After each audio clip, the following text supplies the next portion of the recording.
And, and it's like, screaming and crying and screaming and crying. So then the next scene is me walking in like a park setting, and there's this old man with like a dog or something, and he's sitting on a park bench, and he's got some cookies or cake or something, and he invites me to sit down and offers me some, and he's talking to me telling me a story or something, and then he gives me like a piece of paper or something, and the instant he gives it to me, all of a sudden the soldiers reappear, and they're blowing him to bits, blowing the dog to bits, blowing, maybe people in the park. It seems like, there was like vague images of other people in the park, blowing everybody to bits, blood and gore and bits of bone and so forth, and I'm left standing. I'm the only one left standing. And then the third one was we were like standing in lines, and I was in line with a lot of people, and it was, it had kind of like this feeling of concentration camp sort of thing. These lines, and it was like we were standing in line to do something or go somewhere, or something bad was supposed to happen, and I knew we had to escape, or I knew I had to escape. And there was this little girl. It's like the same little girl that was in the classroom, and she was in the line next to me, and she recognized me, and I saw that she recognized me, and I knew that she better not say anything to me, because if she does, the soldiers will come and they'll blow everybody away again.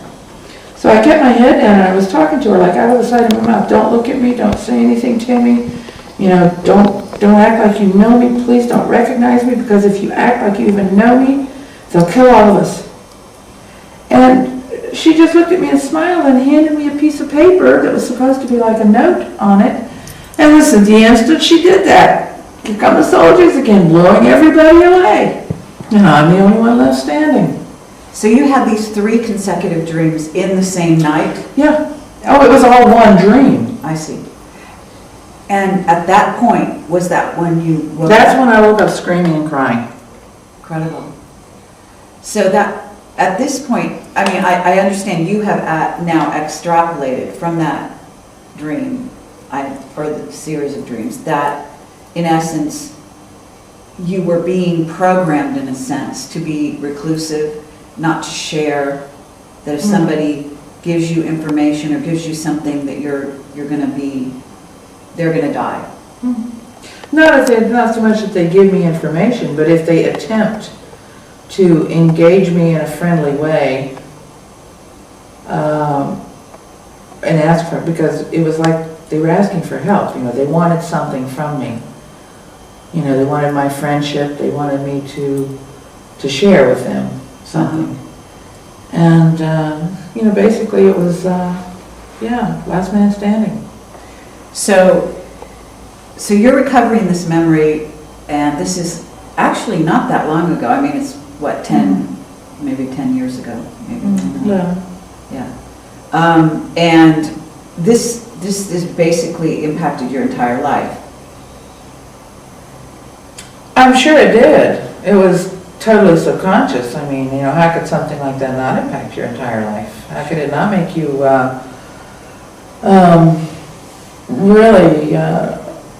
really paranoid in a sense?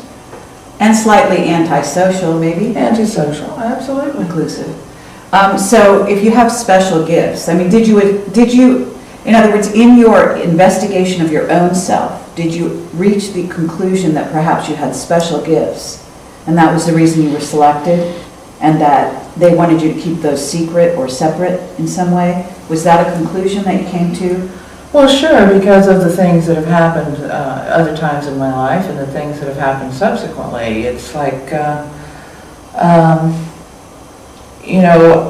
what it did was it drove me to the necessity for being just plain, normal, vanilla, not standing out.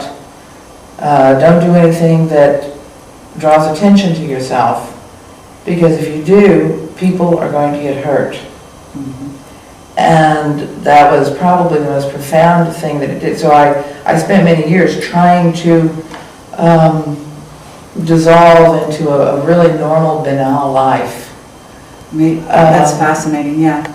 So you kind of try to camouflage yourself with a pretty normal life. At what point did your life stop becoming normal? When I started meditating, that really was, and you know, as I said, that came about because after I had my fourth child, I was bedridden. And when you have a really active mind like mine, and you're under this kind of stress, you know, and you need to relieve that stress and the frustration. Of course, you know, trying to live the normal life was extremely stressful and frustrating.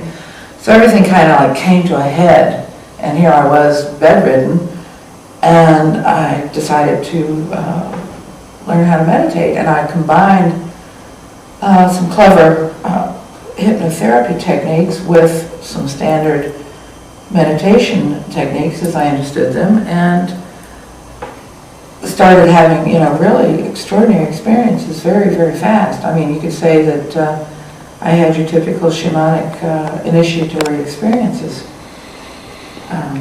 So, and are you familiar with Kundalini? Do you feel that you awakened your Kundalini? Well, I know what people talk about Kundalini.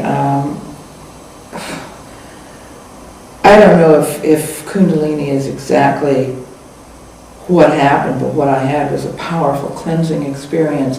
And it, you know, certainly the way some people describe their Kundalini experiences could have described what happened to me. But I don't know that that's necessary. I mean, that's once again one of those things where's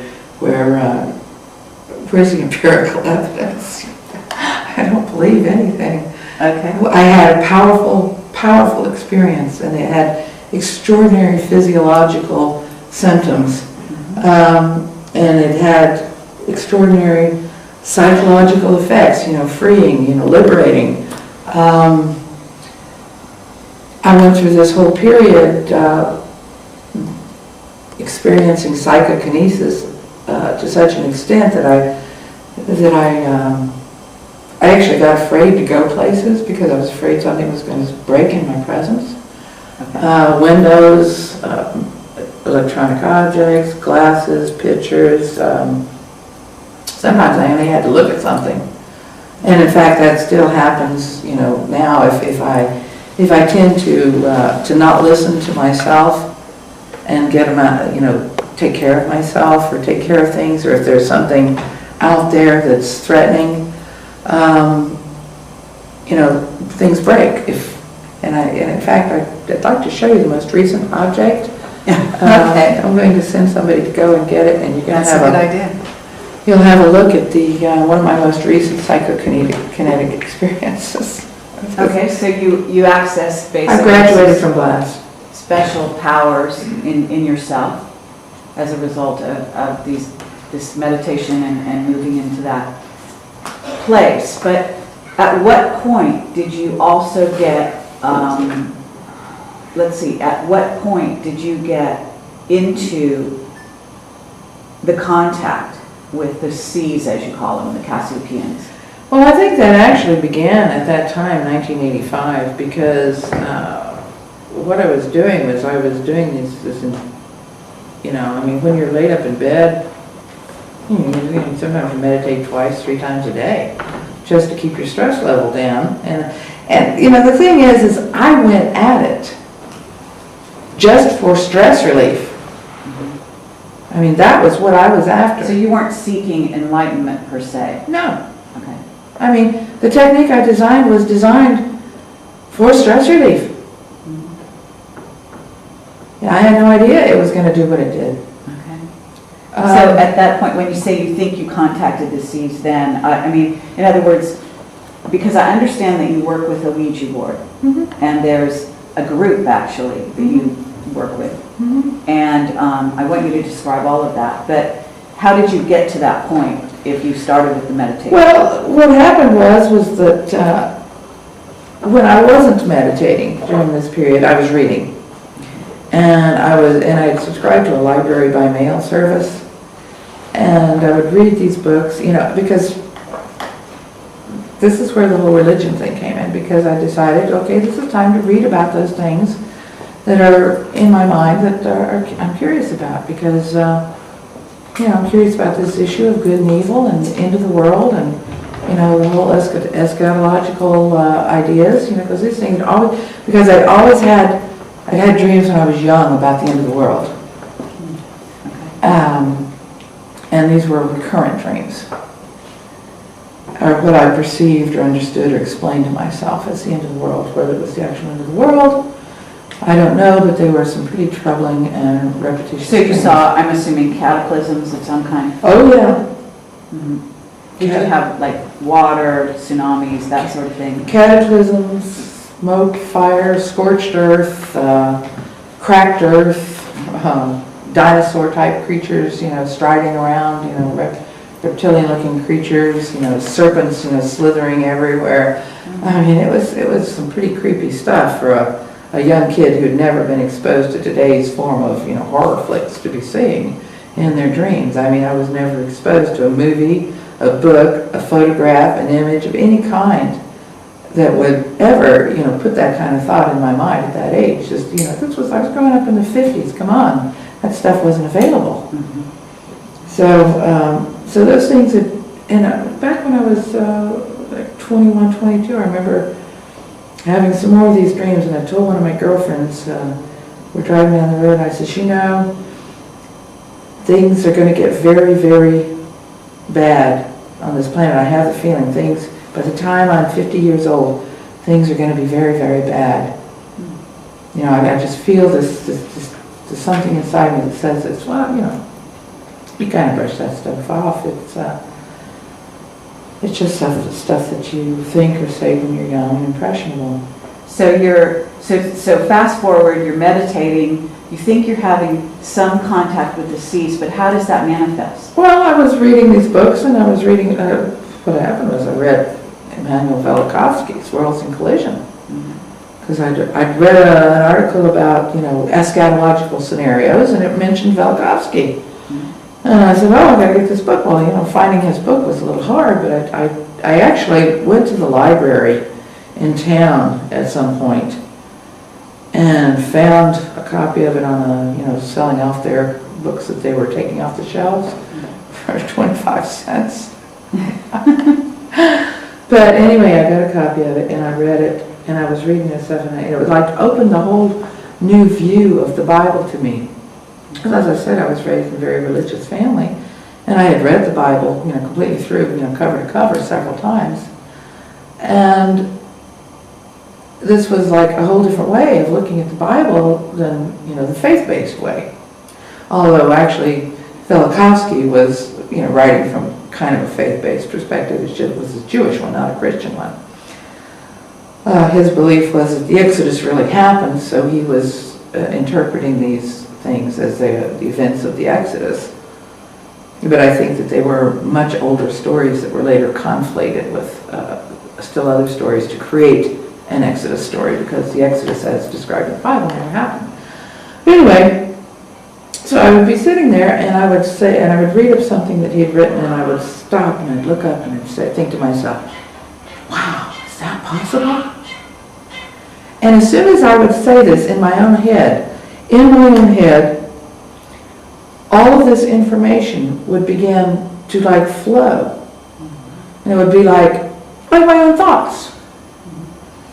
You know, like, yes, not only is it possible, you know, consider this, and and it would bring up, you know, and it absolutely could be just rearranging, reorganizing all the material that was in my brain from years and years and years of reading a book a day, that was just being sorted and reorganized in my brain and spit back in response to my question. You know, the brain's like a computer. Who knows what it can do? It's amazing. Absolutely. But was there information that also you hadn't maybe studied, new information that came in? Yes, and there were ways of putting things together that were totally unique. And the funny thing about it was that I would start to write this down, and here's where it got really weird. Because I would start to write things down, and I would write things that I didn't know what was coming.